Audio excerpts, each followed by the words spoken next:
مساء الخير. معلش انا ياسر طلعت لايف وانا لسه بحضر الحاجات، ما كنتش اخده بالي، معلش سوري. انا بكلمكم من مكان يمكن يكون من اجمل الاماكن في الدنيا. سيوه دي انا اول مره اجيها، طبعا شفت دوكيومنتريز كتيره عليها وافلام، بس مش بالجمال اللي انتوا لما تيجوا. انا هقلب لكم الكاميرا يا جماعه. بصوا المكان ده اسمه جزيره فتناس. طبعا الميه دي ميه مالحه، يعني ملاحات. اسمها جزيرة فتناس، فيها كافيتيريا هنا وفي الممر ده.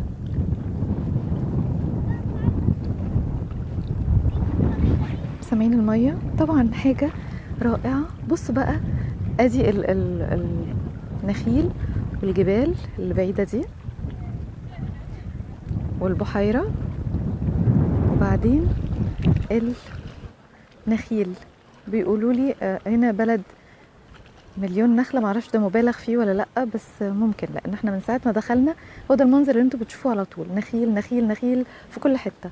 وطبعا التمر بتاعهم حاجة يعني مشهورين بيها. حتى كان في لسه قريب من حوالي شهر أو أقل مهرجان التمور في سيوة. رحنا حتة اسمها بحيرة الملح، بس ما كانش فيها انترنت فمعرفتش اطلع لايف من هناك. بس انا بقول لكم لازم اللي يجي مصر لازم يجي سيوه. انا اول مره في حياتي اجي للاسف، بس حاجه رائعه. كفايه الخضره مع الميه مع التاريخ. يعني هو الجايد اللي معانا سيوي بيحكي لنا حكايات التاريخ هنا. ف انا هشوفه لو كان يكلمنا دقيقه عن المكان هنا. خليكم معايا. اهلا بيكم كلكم. انا مش شايفه حاجه طبعا، النور في عينيا مش شايفه حاجه. هحاول بس اتكلم معاه. استاذ احمد، استاذ احمد، معلش انا فيسبوك لايف دلوقتي على الناس شايفانا، ممكن تدينا بس نبذه عن المكان ده دقيقه واحده؟ اولا خليني اقول لك ده من اجمل الاماكن اللي في الدنيا اللي شفتها يعني. دي بحيره صح؟ فيها مناطق جميله كتيره جدا. ودي من ضمنهم اللي هي جزيره فتناس. يعني هنا في جزيره فتناس جزيره ايوه، جزيره في وسط، يعني جزيره نخل في وسط ميه. انت قلت لي ملاحات. بلد المليون نخله فعلا. اكتر من مليون نخله عندنا في سيوه، بالذات في الازدياد دلوقتي، لان في مستثمرين من سيوه بيزودوا، وفي مستثمرين من بره شاريين يعني فدادين كتيره قوي، مئات الفدادين بيزرعوا، واغلب كله نخل. يعني اغلب اللي بيزرع نخل. احنا قلنا قبل كده عشان التربه مالحه، انت شايفه الميه المالحه دي كلها جايه من ايه؟ من الزراعات، من الميه، بحيره. احنا ما عندناش بحر، دي كلها بحيرات. ودي جزيره في وسط البحيره. واحنا انت شفتي احنا داخلين من طريق واحد، شفتي شكله عامل ازاي، والميه على الجنبين ووسط نخل. دلوقتي انت قاعده في وسط نخل، كلها ايه؟ كلها نخل في وسط ميه، بحيرات. واحنا جايين هنا نشوف الغروب من الجزيره ديت. هنشوف الغروب من ناحيه الكثبان الرمليه والجبال. هنلاقي على يميننا ادرار ملال اللي هو بتاع قريه جعفر، وعلى شمالنا الكثبان الرمليه، وفي وشنا اللي هي الغروب. دي سلسله جبال مرائي ودهيبه. الجروب بتاعنا في منهم نازل في دهيبه صح؟ المنطقه دي حسب المنطقه، كل منطقه المنطقه باسمها. يعني في جبال في منطقه دهيبه، في المرائي، في حج علي او القريه، وفي مشندت، وفي لحد ما توصلي بهاي الدين لحد الحدود الليبيه. يعني احنا قريب من، يعني ما فيش ساعه ونص توصلي ليبيا من الصحراء واقل كمان. الفيديو اللي فات انا سجلته لك بس ما طلعتش بيه هوا، دلوقتي احنا هوا. يا اهلا بك. فممكن بس تقول لنا اللغه الامازيغي اللي هنا دي انتوا ليه بتعرفوها احنا يعني زي ما انت احنا طلعنا ولقيناها. ليه؟ احنا عشان اللغه العربيه. يعني اساس القبائل اللي كانت في سيوه من الشاو، اللي هي قبائل في الجزائر وتونس والمغرب، وفي منها في ليبيا.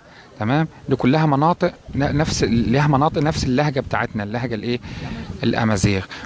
وكانوا نازلين في قلعه شالي. يعني كان في قحط وفي جوع في المناطق ديت في شمال افريقيا. القبائل ديت نزحت على فين؟ على سيوه.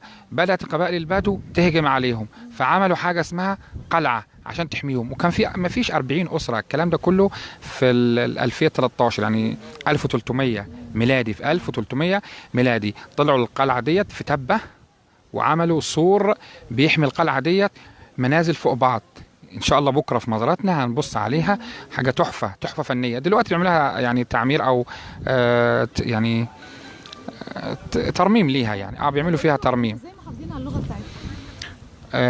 متوارثه، يعني احنا في البيوت ما بنتكلمش باللغه العربيه، في المدارس وكانت بتقابلنا مشكله، انا مدرس طبعا، بتقابلنا مشكله في المدارس، الاطفال الصغيره اللي بتيجي زمان بقى، تعالي من 20 سنه 30 سنه، العيل ما فيش كيجي 1 ولا ما فيش حضانات، يعني ما فيش حضانه. دلوقتي لا، العيل بيبدا من الحضانه، بيبدا يتعلم، يوصل في المدرسه في لغه بقى بتنمي بعد كده. اما زمان لحد يوصل 6 سنين يبقى العيل خلاص بيتكلم سيوي، يخش الابتدائي صعبه، المدرس بيحاول يجمع ما بين اللغتين، اللغه العربيه والامازيغيه بتاعته. الاغلب سيوه من بره، دلوقتي في ناس كتير من بره. مش هيفهمون لا، ما هو اللي بره المراحل الابتدائيه ما يبقاش سيوي الا اللغه الانجليزيه بس، ما يبقاش من بره يعني سيوي الا اللغه الانجليزيه. اكبر من كده مفيش مشكله. اولى تانية اغلب بيبقى من من سيوي، بس لازم لغه عربيه. اختم لنا الفيديو ده بكلمتين. الكلمتين اولا نور مناخ شرف مناخ نجي سيوان، منورينا ومشرفينا في سيوه. انتشني جزيرة فطناس نوسيدا جانزر الغروب، سميتين جزيرة الغروب. احنا في جزيرة فطناس اللي هي جزيرة الغروب، اللي هي جابت لقب واحة الغروب لايه؟ لسيوة، من هنا ومن السفاري. واحة الغروب، ايوه.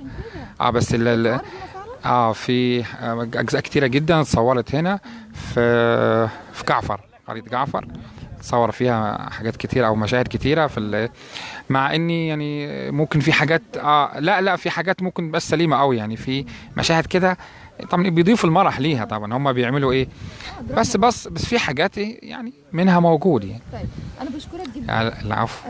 ربنا يخليك، بشكرك جدا يا استاذ احمد. بكره ان شاء الله نلتقي بيك برضو ونشوف نكمل المتابعة بتاعتنا. الف شكر، ربنا يخليك. ميرسي يا استاذ احمد، الف شكر.